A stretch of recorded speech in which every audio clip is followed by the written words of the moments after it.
when we look in the past, and we have to understand that when we're dealing in the Old Covenant or the Hebrew writings, especially dealing with the prophets Daniel, there's a lot of very good faith inspiring example in there on how righteous men operated. So when you look at the book of Daniel, a wealth of inspiration in there to show how we're to walk, especially in very terrible times where your faith could be challenged by not God, it's being challenged by evil that wants you to join. And so the timing we're talking about is when King Nebuchadnezzar existed. And during the time of Nebuchadnezzar, there was an interesting challenge that came about where he had basically constructed a idol, a pagan idol, of course, and said that everybody was to bow down and do worship to that. And 3 Hebrews came into that situation of challenge of their faith, life or death. And I ask everybody to read the book of Daniel for the purpose of educating yourself on what was going on there so that you can build a faith as these righteous men did. And what did they say confronted with a life or death situation?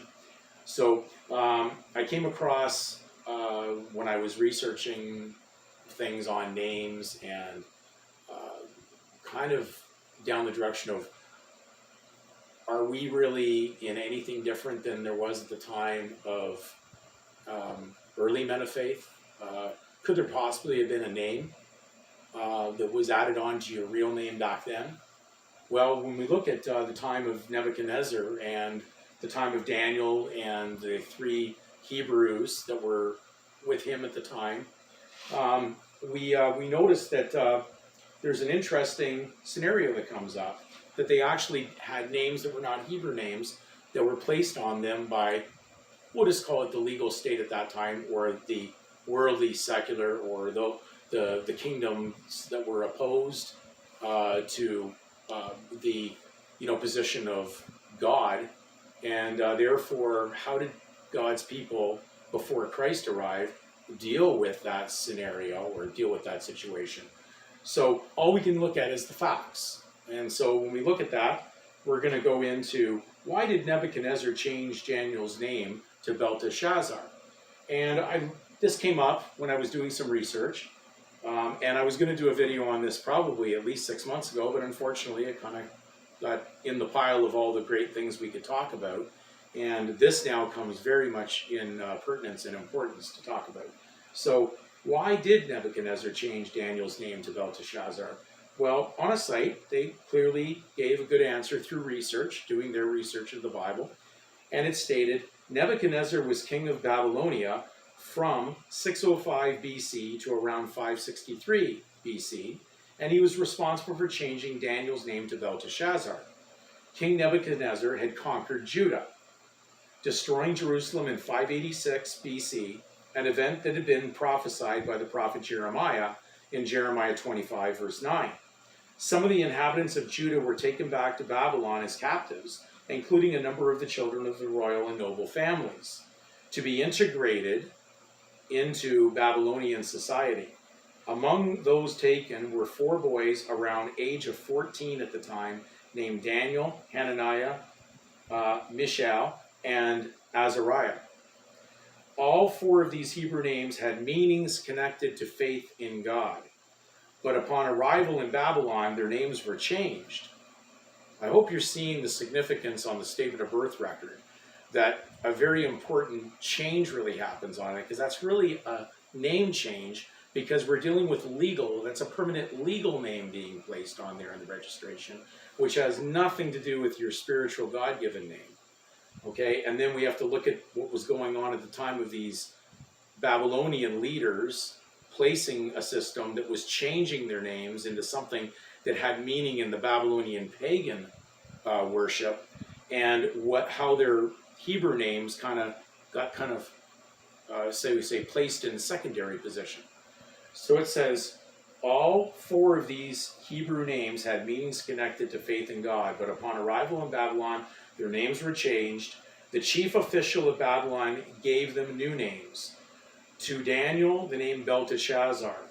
To Hananiah, Shadrach. To Mishael, Meshach, and to Azariah, Abednego. And that's Daniel 1, verse 7. The boys' names were changed as a way of encouraging them to forget the God and traditions of their homeland and become conformed. Remember, do not be conformed to this world. Conform to the ways and gods of Babylon. It was a forced assimilation. Nebuchadnezzar wanted Daniel and his friends to conform to the pattern of this world. Look at Romans 12, verse 2. And a name change was one step toward that goal. Each name Daniel and his friends were given carried a meaning associated with a different Babylonian deity. Abednego means servant of Nebo. For example, Belteshazzar, the name given to Daniel, means Bel protects his life. The meaning of the name Daniel is, in Hebrew, God is my judge. The suffix of Daniel's name and Mishael's is El, which refers to Elohim, one of the names of the God of Israel. Azariah and Hananiah carry the suffix Aya, or Yah, which in short is for Yahweh, the covenant name of God. So, and you can see Isaiah 26, verse 4. So it's very pertinent that we can see the parallel, because there's many parallels that show up in the Bible that are there to govern us, just as Jesus came as the last Adam, because he passed the test that Adam failed. So when we are born again, in that sense, into Christ, it's as if he put himself instead in place to wipe out the existence of what Adam did and brought us into the position as if there was no sin had ever happened. So it's like back to the beginning, back to the Genesis before original sin occurred. And therefore, that's really the true meaning of that. And that's the parallel between what Jesus is as the last Adam and Adam being the first Adam. So we have a lot to learn from this, but we really are, in essence, assigned a Babylonian name, so to speak, but the test is our joinder to it. Even though they may have been named that by that side, certainly they were not going to revolt and they said, well, that's Caesar's or that's Nebuchadnezzar's. But they truly knew who they were as Hebrews under God, under the nation of Israel, under that covenant nation, and therefore knew how to separate that. So you'll find that there are definite reasonings when you're reading the scripture, how it's laid out, why at times they show up with the Babylonian name in certain sequences, and then when their faith is really in power, they show up with their true Hebrew names under the power of God. So we need to know that you got to do the reading, you got to do the research, and certainly my, I give 2 thumbs up to this site that brought up the question, why did Nebuchadnezzar change Daniel's name to Belteshazzar? Good research.